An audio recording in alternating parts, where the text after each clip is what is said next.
Wow, James Wan is 2 for 2 this year. Not bad, my friend.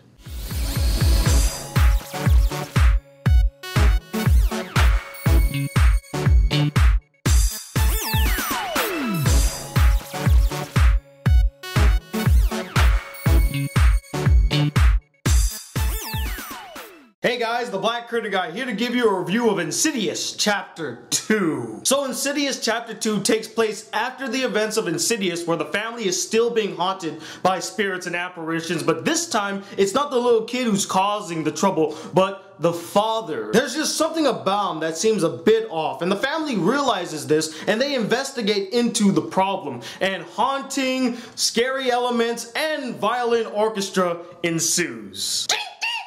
Now, as many of you may not know, I'm actually a huge fan of the creative team behind Insidious. And no, I'm not talking about Oren Peli. I could give a shit about that guy. I'm talking about James Wan and Leigh Whannell. The same creative team that brought us Saw, one of my all-time favorite films. Not just horror films, all-time favorite films. I mean, Saw just had clever writing with a great horror atmosphere and some solid acting, and that's exactly what you get in Insidious Chapter 2. In fact, another reason why I want to see Insidious Chapter 2, not only because I love the creative team behind it, but also because I thought that the first Insidious was one of the scariest movies I've seen in recent memory. In fact, here's a little clip from my old review. What up, yo? It's the Black Anime Guy, and I just got back from seeing Insidious, and this movie is scary as all hell. This movie scared me. And that's rare. God, what terrible video quality that was, huh? In fact, I want you guys to hear how I pronounced James Wan and Leigh Whannell's names as well. I believe it's Leigh Whannell and James Wayne. James Wayne. God, you're just a terrible reviewer, young man. You're never gonna break 3,000 subscribers.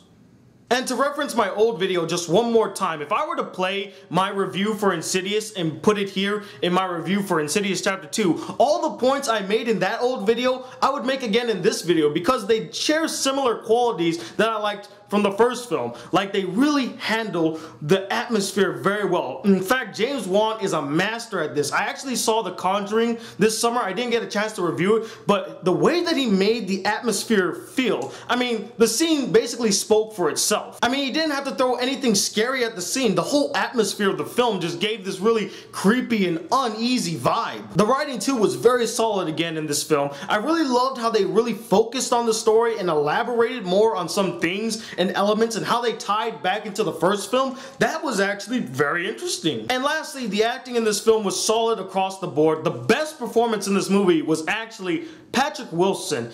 He technically plays two characters in this film, and he pulled it off with flying colors. He did a fantastic job. The few problems that I have with this film is, although they handled the atmosphere very well, there wasn't a lot of scary moments in this film. I mean, the first one had me scared to death.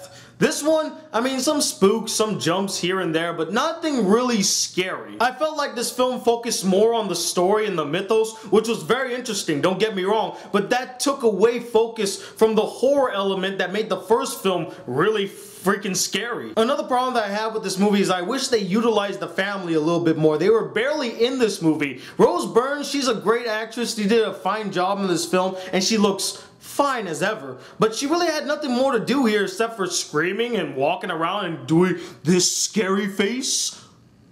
I mean, yeah, there's not really much she can do, but what about the little kids? I mean, the little kids, once again, were not utilized to their full potential. The son literally has the same powers as the father, and they don't even utilize that until the end of the film. And lastly, although I really enjoyed the story, I felt like they put too much that it kind of felt a bit jumbled. I mean, they throw you some twists here, some revelations there. It just felt like a bit too much, and it made it overly complex. I mean, there's nothing wrong with a complex horror story, but I mean, a simpler one would have been fine as well. But overall, I thoroughly enjoyed Insidious Chapter 2, and I can't wait to see more from this franchise. Yes, they do leave it open for a Chapter 3, so I'm interested to see what they're gonna do. The writing was solid, the direction was solid, they handled the atmosphere perfectly, the acting was solid, and overall, it's a really well done horror film, and that's why I'm gonna give this film a 4 out of 5 stars. It's definitely worth watching for fans of horror and fans of James Wan and Leigh Whannell. But anyway, what did you guys think of this film? Did you like it a lot? Did you think it was scary? Or were you not impressed at all? And let me know, what is your favorite James Wan film? Comment below, let me know. Also guys, you have 3 days left until the end of the fan art contest, so be sure to finish up your submissions and turn them in by September 18th. The minute that it hits 12 o'clock on September 19th, I will not be accepting any more turn-ins. And also check out my Facebook page, link will be in the description for updates and other things that I'll be planning for the month of September. But until then guys, hit that subscribe button. If you're new to my channel, welcome to the Black Critic Guy. Like this video if you really enjoyed it. And I'm Tony Wilder II from the Black Critic Guy. Till then, peace, YouTube. fucking amateur.